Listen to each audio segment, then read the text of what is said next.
For the longest time, it felt like we knew who was in charge globally, right? The power structure seemed pretty well set, dominated by the West. But now, a new bloc is shaking that foundation to its core. It's called BRICS, and its rise is one of the biggest shifts in the world order that we've seen this century. So, what exactly is it, and how on earth did we get here? Okay, so get this, because it's one of the great ironies of our time. The idea for this group that's now challenging the entire Western-led system, it wasn't born in some secret meeting in Moscow or Beijing. Nope. It came from inside a Wall Street investment bank. How does that even happen? How does a market term become this massive geopolitical force? All right, so to really get BRICS, you have to realize it wasn't cooked up by some politicians in a back room. It wasn't an intentional alliance from the get-go. It actually started as an observation, an economic forecast, that a few powerful countries decided, hey, let's make that a reality. Okay, take a look at this timeline because the timing is everything. See that 2009 date? The very first summit happens right on the heels of the 2008 global financial crisis, a crisis that, remember, started in the West and caused chaos everywhere else. That wasn't a coincidence. Not at all. It was the spark. These big emerging economies looked at the mess and saw their moment to build something different, something of their own. And this quote right here, it just nails it.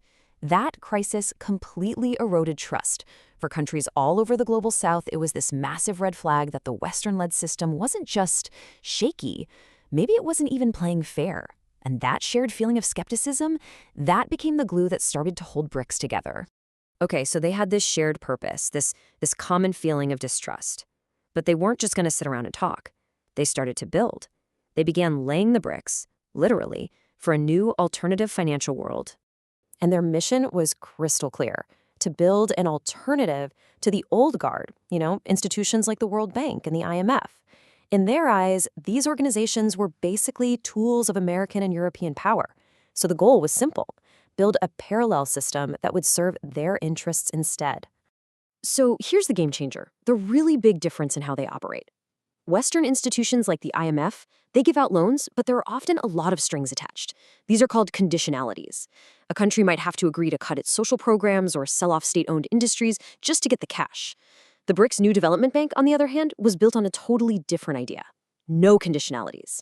You can get a loan to build a bridge or a power grid without being told how to run your country. And for developing nations, well, that's an incredibly attractive offer. Right, and a huge piece of this new puzzle is something called de-dollarization. Think about it. For decades, the US dollar has been the world's go-to currency. That gives the United States a ton of power. BRICS wants to change that by trading more in their own currencies. This isn't just about money, it's a strategic play to shield themselves from US influence and sanctions. It's about wrestling back economic control. So, all this talk about building alternatives, it naturally leads to a big comparison, right? A tale of two blocks. On one side, you have BRICS, and on the other, the established Western powers, usually represented by the G7 and NATO. So let's actually look at the numbers and see how they really stack up. All right, first up, people. And wow, it's not even a contest. The G7 countries, that's about 10% of the world's population. The expanded BRICS bloc, over 40%. We're talking about a massive demographic advantage. Just in terms of sheer numbers, BRICS is a giant.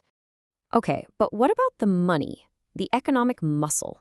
Well, the G7 is still ahead, for now, with about 44% of global GDP. But look at that BRICS number, over a third of the world's entire economy. That share has exploded over the last 20 years. The gap is closing, and it is closing fast. But then you get to military might, and the whole picture just flips on its head. NATO's collective spending is just staggering. It's about 3 times larger than what all the BRICS nations spend combined. This is where the traditional Western alliance holds its most powerful, most undeniable advantage. So what does all this data tell us? It paints a picture of a really lopsided standoff. BRICS has the people and it's got a rising economic tide. But the West, through NATO and its control of the financial system, still holds the traditional levers of hard power.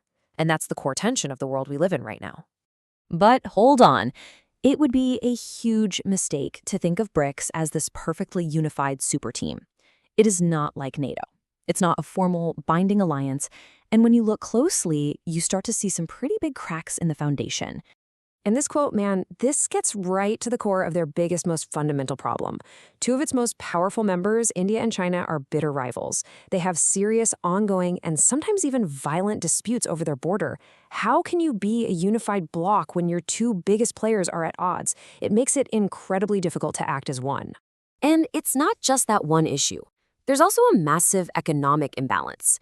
China's economy is more than double the size of all the other members combined. That creates a really unequal power dynamic. Plus, their national interests don't always line up. India, for instance, is also a key member of the Quad, which is a security group with the US. And at the end of the day, there's no treaty, no binding commitment holding them together like there is with NATO. It's more of an informal club.